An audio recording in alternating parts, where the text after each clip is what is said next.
ಇನ್ನು ರೇವಣ್ಣ ವಿರುದ್ಧ ನಾನು ಆಗಲೇ ಹೇಳ್ತಾ ಇದ್ದೆ, KR ನಗರದಲ್ಲಿ ಒಂದು ದೂರು ದಾಖಲಾಗಿತ್ತು, ಕಿಡ್ನಾಪ್ ಪ್ರಕರಣ ಅಂತಂದ್ಬಿಟ್ಟು. ಈ ಪ್ರಕರಣದಲ್ಲಿ ನಿರೀಕ್ಷಣಾ ಜಾಮೀನಿನ ಮೊರೆ ಹೋಗಿದ್ದಾರೆ HD ರೇವಣ್ಣ.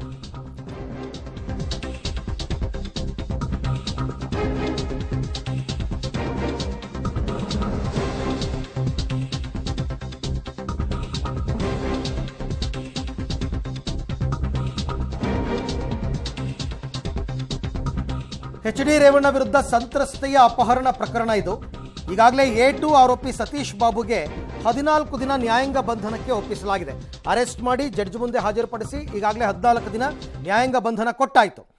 ನಿರೀಕ್ಷಣಾ ಜಾಮೀನಿಗೆ ಅರ್ಜಿ ಸಲ್ಲಿಸಿದ್ದಾರೆ A1 ಆರೋಪಿ HD ರೇವಣ್ಣ ಅವರು. A2 ಅರೆಸ್ಟ್ ಆಯಿತು, A1 ಸಿಕ್ಕಿಲ್ವಲ್ಲ, ಹಾಗಾಗಿ FIRನಲ್ಲಿ ಕಿಡ್ನ್ಯಾಪ್ ಆದ ಮಹಿಳೆಯ ಹೆಸರನ್ನು ಉಲ್ಲೇಖಿಸಿಲ್ಲ. SIT SPP special public prosecutor ಲೈಂಗಿಕ ದೌರ್ಜನ್ಯ ಕೇಸ್ಗೆ ಮಾತ್ರ ನೇಮಕವಾಗಿದ್ದಾರೆ. ಹಾಗಾಗಿ ಮಧ್ಯಂತರ ಜಾಮೀನಿಗೆ ರೇವಣ್ಣ ಪರ ವಕೀಲರು ಮನವಿ ಮಾಡಿದ್ದಾರೆ.